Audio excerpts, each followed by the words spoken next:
This video sponsor by SPO digital marketing. So இந்த மார்க்கெட்டிங்கை நீங்கள் ஒர்க் பண்ணணும் விருப்பப்பட்டீங்க அப்படின்னா வீட்டில் இருந்தே நம்ம வந்துட்டு தாராளமாக ஒர்க் பண்ணலாம். உங்கள்கிட்ட ஃபேஸ்புக், இன்ஸ்டாகிராம், ட்விட்டர், யூடியூப் இந்த மாதிரியான வெப்சைட்லாம் இருந்தது அப்படின்னா கண்டிப்பாக நீங்களுமே மாதம் வந்துட்டு வீட்டில் இருந்தே சம்பாதிக்கலாம். ஸோ உங்களுக்கு மோர் டீட்டெயில்ஸ் வேணும் அப்படின்னு நீங்கள் நினச்சிங்கன்னா டிஸ்பிளேயில் தெரியிற நம்பருக்கு கான்டாக்ட் பண்ணி டீட்டெயிலை வந்துட்டு தெரிஞ்சுக்கோங்க.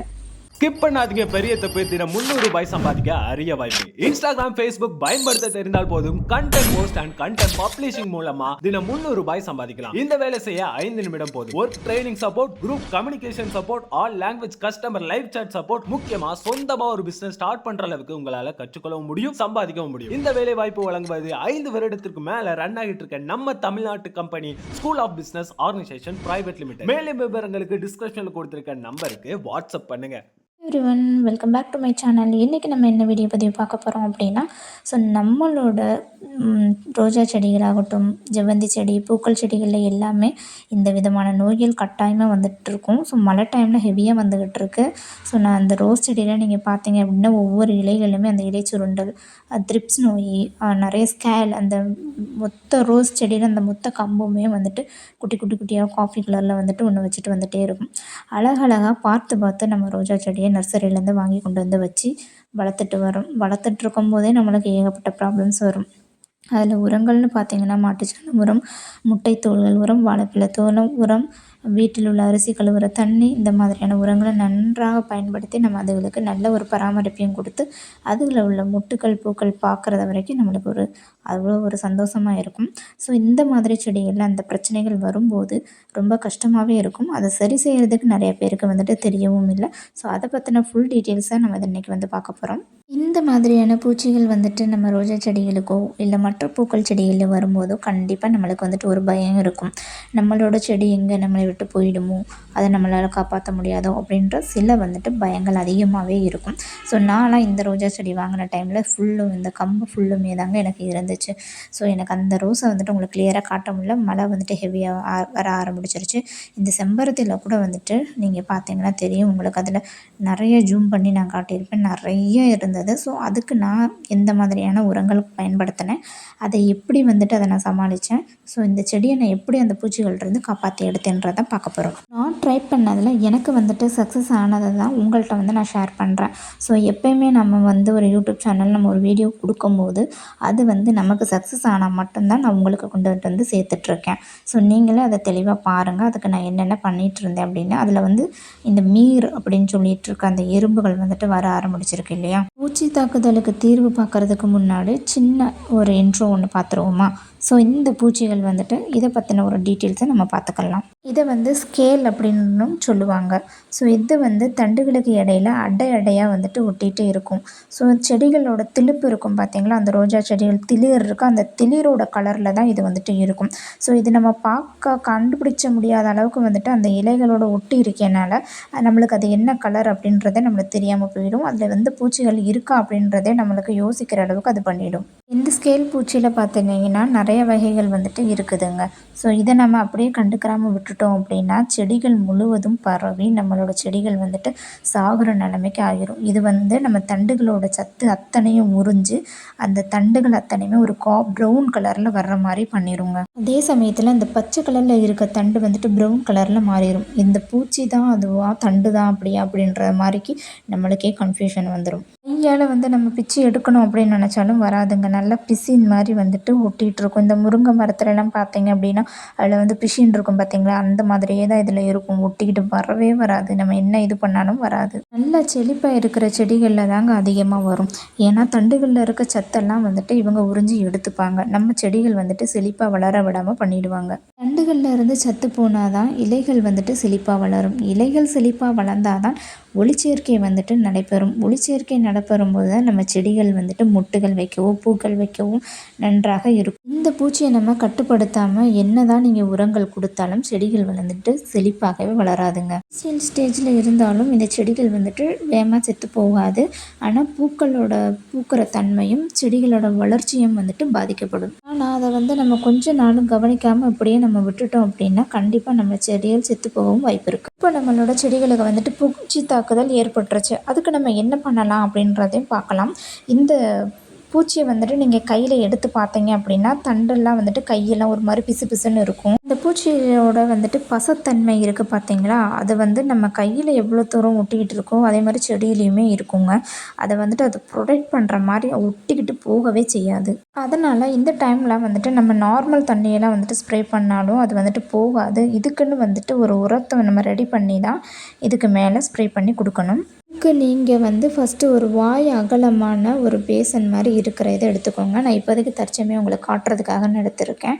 ஸோ 1 லிட்ரு வாட்டர் வந்து நீங்கள் எடுத்துக்கோங்க.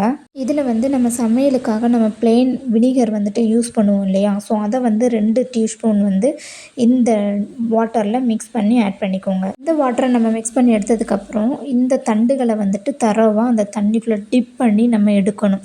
அந்த பூச்சி தண்டுகள் எவ்வளோ தூரம் இருக்கோ ஃபஸ்ட்டு டே வந்துட்டு இந்த ஸ்டெப்பை நீங்கள் பயன்படுத்தி பாருங்கள். ஸோ அதை டிப் பண்ண உடனே அதுக்குள்ளே அந்த பவுலில் நம்ம அந்த பூச்சியெல்லாம் வந்துட்டு வந்துடும். இந்த பூச்சி தாக்குதல் ஏற்பட்ட எல்லா கம்புகளையுமே இந்த மாதிரி பவுலில் அந்த வினிகர் கலந்த தண்ணியில் வந்துட்டு டிப் பண்ணி நல்லா எடுக்கணும். இந்த கரைசல் வந்து பட்டதுமே வந்துட்டு பூச்சிகள்லாம் வெளியே வந்துட்டு வந்துடும்.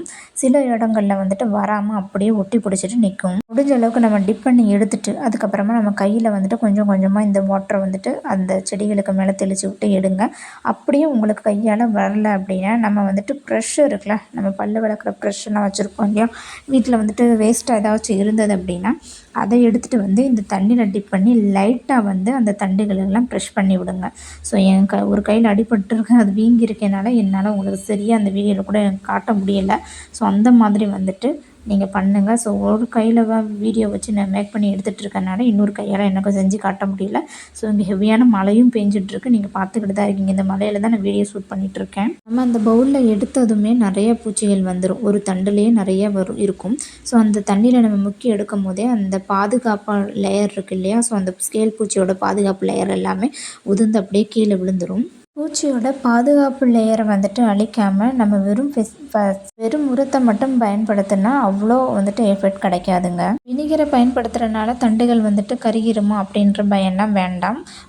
கருகெல்லாம் போகாது, நல்லா தான் இருக்கும். ஸோ தண்டுகளில் ஒட்டி இருக்க அந்த அட்டை மாதிரி இருக்க பூச்சிகளை வந்துட்டு வினிகர் மூலியமாக வந்துட்டு ரிமூவ் பண்ணலாம். வினிகர் வந்துட்டு ஒரு அருமையான கிளீனிங் ஏஜென்ட்டுங்க. இதை வந்து நம்ம யூஸ் பண்ணும்போது பயந்து தான் யூஸ் பண்ணோம். ஏன்னா வந்துட்டு நம்ம இதை யூஸ் பண்ணும்போது செடி கருகிருமோ அப்படின்ற சின்ன பயங்கள்லாம் இருக்கும். அந்த பயங்கள்லாம் எதுவுமே வேண்டாங்க. புது தெளியர்களில் கூட வந்துட்டு நீங்கள் தாராளமாக பயன்படுத்தலாம், ஒன்றுமே ஆகாது. உங்களோட ரோஜா செடிகளில் வந்துட்டு முட்கள் அதிகமாக இருந்தது அப்படின்னா நம்ம கையால் வந்து க்ளீன் பண்ண முடியாது. ஸோ பாதி ரோஸில் வந்துட்டு அதிகமான முட்கள் இருக்காது. ஸோ அதனால் நம்ம கையில் வச்சு க்ளீன் பண்ணிக்கலாம். அப்படி இல்லாத பட்சத்தில் நீங்கள் ஒரு சின்னதாக ஒரு ப்ரஷ் வச்சு நீங்கள் க்ளீன் பண்ணி விட்டுட்டீங்க அப்படின்னா அது ஈஸியாக வந்து ரிமூவ் ஆகிருங்க. கையால் இருக்கட்டும் இல்லைன்னா ப்ரெஷ்ஷால் இருக்கட்டும், இந்த 2 இதுலேயுமே நீங்கள் க்ளீன் பண்ணும்போது மொத்தத்திலே செடியில் அந்த பூச்சிகள் இல்லாத மாதிரி க்ளீன் பண்ணி எடுத்துக்கோங்க. இந்த உரத்தை நீங்கள் பயன்படுத்தும் போது முக்கியமான விஷயம் ஈவினிங் டைமில் வந்துட்டு பண்ணுங்கள். மார்னிங்லேயோ மதியமோ அந்த மாதிரி டைமில் வந்துட்டு பண்ணாதீங்க. ஏன்னா புது புது குட்டி தளிர்களில் நம்ம வந்துட்டு ட்ரை பண்ணிட்டு இருக்கும் போது ஸோ இந்த நம்ம மருந்தை வந்து பயன்படுத்திட்டு அடுத்து நம்ம டேரெக்டாக வெயில் அடிக்கும் இல்லையா, ஸோ அதனால தான் மார்னிங் வந்துட்டு நம்ம பண்ணக்கூடாது அப்படின்னு சொல்கிறது. அதுக்கடுத்து வர்ற வெயில் வந்துட்டு அந்த தளிர்களில் பட்ட உடனே இலைகள் வந்துட்டு கருக ஆரம்பிக்கும். இதே நீங்கள் வந்துட்டு ஈவினிங் டைம் பண்ணுறீங்க அப்படின்னா அதுக்கப்புறம் நைட்டெல்லாம் வந்துட்டு உங்களுக்கு கூலிங்கான எஃபெக்ட் தான் இருக்கும். அதனால ஒன்றும் செய்யாது, ஈவினிங் டைம் பண்ணுங்கள். நம்ம இலர் தண்டுங்களை வந்துட்டு ப்ரெஷ் வச்சு க்ளீன் பண்ணும்போது ரொம்ப சேஃப்டியாக வந்துட்டு க்ளீன் பண்ணணும். ஏன்னா அப்படின்னா அது ரொம்ப பிஞ்சியாக இருக்கும். அப்போ தான் வளர்ந்து வர்ற ஒரு பிள்ளைங்கள் போல் அது நம்ம ஓவராக அழுத்தி ப்ரெஷ் பண்ணும்போது அது தண்டுகள் உடையிறதுக்கு நிறைய வாய்ப்பு இருக்குது. ஸோ தண்டுகள் உடையும் போது நம்மளோட மனசுகள் முடிந்து விடும். அதனால் கொஞ்சம் கேர்ஃபுல்லாக பார்த்து நீங்கள் பண்ணுங்கள். இந்த தண்ணியை வந்துட்டு இதில் அந்த பூச்சியெல்லாம் நம்ம எடுத்து நம்ம வினிகர் வச்சு பூச்சியெல்லாம் எடுத்துகிட்டு அந்த தண்ணியை வந்து எங்கேயாவது ரொம்ப தூரமாக வந்து கொண்டு போய் போட்டுருங்க. இந்த இதை நம்ம செஞ்சுட்டு அடுத்த நாள் நீங்கள் போயிட்டு ரோஜா செடிகளையோ இல்லை ஜெவந்தி செடிகளையோ இருக்கான்னு சொல்லிவிட்டு நீங்கள் பார்த்து பாருங்கள். கண்டிப்பாக வந்து ரோஜா செடிகளில் நிறையாவே இருக்கும். அப்படி இருக்கிற சமயத்தில் நீங்கள் நார்மல் பச்சை தண்ணியை வந்துட்டு நல்ல ஒரு ஸ்ப்ரேயரில் வச்சு நல்லா ஸ்ப்ரே பண்ணணும். ஏன்னா உங்களுக்கு இருந்ததை விட 2வது நாள் நீங்கள் போய் பார்க்கும்போது அங்கங்கேயா ஒன்றா தான் இருக்கும், நிறையா வந்துட்டு இருக்காது. நல்ல பச்சை தண்ணி வச்சு ஸ்ப்ரே பண்ணி ஏன்னா நம்ம ஃபஸ்ட் எய்டை வந்துட்டு வினிகர் தண்ணியை வந்துட்டு நம்ம யூஸ் பண்ணனால அதுக்கு பாதுகாப்பான இருக்கிற அந்த லேயர் வந்துட்டு பிடிச்சிட்டு இருக்கும்.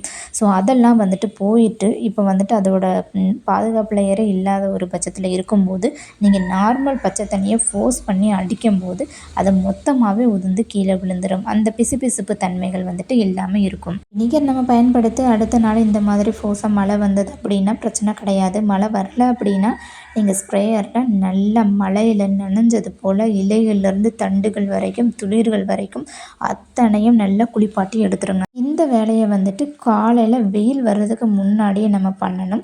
ஸோ உரங்கள் பயன்படுத்தும் போது ஈவினிங் டைம் பண்ணுங்கள். உரங்கள் இல்லாமல் நம்ம நார்மலாக பண்ணுறதுனால இதை மார்னிங்கே பண்ணிவிடுங்க. நம்ம 3வது ஸ்டெப்பாக வந்துட்டு என்ன பண்ண போகிறோம் அப்படின்னா, நான் நீம் ஆயில் 1 ஸ்பூனும் ஏதாவது ஒரு லிக்விட் ஜெல் வந்துட்டு நீங்கள் 1 ஸ்பூனும் எடுத்துக்கோங்க. அது ஷாம்பா இருக்கட்டும், இல்லை அப்படின்னா சோப்பு, எந்த லிக்விடாக இருந்தாலும் நீம் ஆயிலோடு சேர்த்து நீங்கள் மிக்ஸ் பண்ணி நீங்கள் வந்துட்டு ஸ்ப்ரே பண்ணணும். ஏன்னா நீம் ஆயில் வந்துட்டு தனியாக நம்ம போடும்போது அது தண்ணியில் அப்படியே மேலே மிதங்கிக்கிட்டே இருக்கும். அதே நம்ம ஏதாவது ஒரு ஷாம்போ இல்லை சோப்போ ஏதாவது ஒரு லிக்விடை நம்ம வந்துட்டு ஆட் பண்ணிக்கிட்டோம் அப்படின்னா அது நல்லா மிக்சட் ஆகி வரும். ஸோ நீங்கள் வந்துட்டு சும்மா சொல்கிறீங்க, ஆனால் நீங்கள் வந்துட்டு அதை பண்ணலையே அப்படின்னு நினைப்பீங்க. ஸோ இந்த ஹெவியான மழையில் வந்துட்டு என்னால் பண்ண முடியாது. ஸோ அதனால தான் உங்களுக்கு வந்துட்டு நான் நிறைய டைம் அதை வந்துட்டு யூஸ் பண்ணியிருக்கேன். நீங்கள் என்னோடய எல்லா செடியிலையுமே பார்க்க முடியும், இந்த மாவு பூச்சிகள் எந்த பிரச்சனையுமே இருக்காது. ஏன்னா நான் அந்த மாதிரி உடனே பண்ணி முடிச்சிடுவேன். ஸோ ஒன் சைடில் எனக்கு கொஞ்சம் கை வந்துட்டு வீங்கி இருக்கனாலையும் எனக்கு ப்ளஸ் வந்துட்டு இந்த மழை இருக்குனால இந்த 2 ப்ராப்ளம்னால தான் உங்களுக்கு நான் சரியாக காட்ட முடியல. கண்டிப்பாக ஷார்ட்ஸில் நான் போட்டு விடுவேன். டைம் வந்துட்டு ஒரு ஸ்பூன் எடுத்து நல்லா மிக்ஸ் பண்ணிவிட்டு அதுக்கப்புறமா இதில் நீங்கள் நல்லா தண்ணி ஊற்றி நல்ல லிக்விட் கண்டிஷனில் வந்துட்டு ரெடி பண்ணிக்கோங்க. ரெடி பண்ணிவிட்டு இந்த தண்டுகளில் வந்துட்டு நல்லா ஸ்ப்ரே பண்ணி கொடுக்கணும். வந்து தண்ணியில் நல்லா மிக்ஸ் பண்ணிவிட்டு 1 லிட்டர் வாட்டரில் நீங்கள் அந்த லிக்விடை மிக்ஸ் பண்ணணும். ஸோ நம்ம நார்மலாக சும்மா தண்ணியில் போட்டு நம்ம இது பண்ணிடக்கூடாது.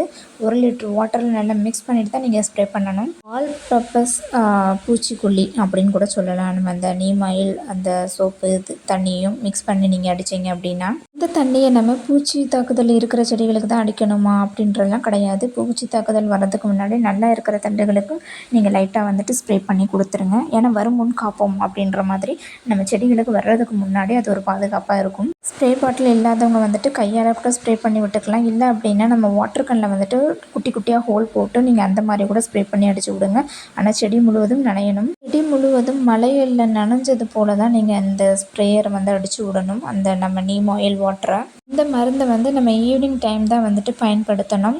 நீங்கள் இந்த மருந்தை பயன்படுத்திட்டு அடுத்த நாள் பாருங்கள், கண்டிப்பாக செடிகளில் ஒரு பூச்சி கூட இருக்காது. அப்படி உங்களுக்கு மறுபடியும் அந்த மாதிரி பூச்சிகள் இருந்தாலும் அடுத்த நாள் ஈவினிங் இந்த மாதிரியான நீம் ஆயில் வந்துட்டு ஸ்ப்ரே பண்ணி விடுங்க. பூச்சி தாக்குதல் வந்துட்டு கம்மியாக இருந்தது அப்படின்னா 1 நாள் ஸ்ப்ரேலே வந்துட்டு அது சரியாயிருங்க.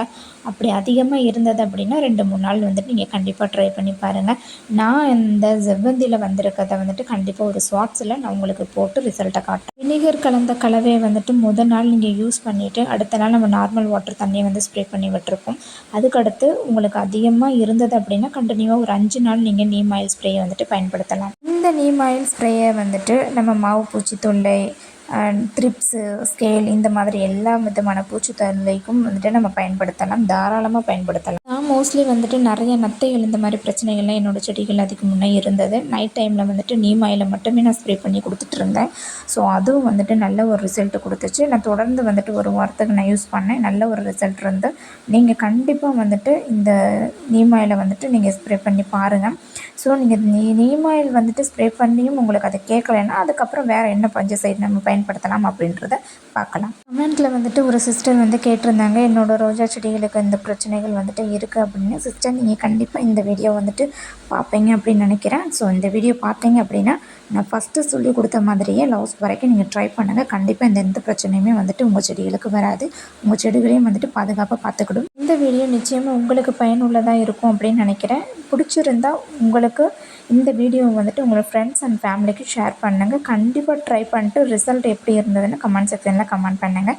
வீடியோ லைக் பண்ணுங்கள், ஷேர் பண்ணுங்கள், கமெண்ட் பண்ணுங்கள், சப்ஸ்கிரைப் பண்ணுங்கள். பக்கத்தில் உள்ள பெல் பட்டனை ஆன் பண்ணி வச்சுக்கோங்க. அப்போ தான் நெக்ஸ்ட் டைம் நம்ம போடுற எல்லா வீடியோவும் உங்களோட மொபைலுக்கு நோட்டிஃபிகேஷனாக வரும். வேறு ஏதாவதும் கார்டனிங்கை பற்றி ஏதாவது நம்மளுக்கு தகவல் தெரியணும் அப்படின்னா நம்மளோட யூடியூப் சேனலை தொடர்ந்து ஃபாலோ பண்ணுங்கள்.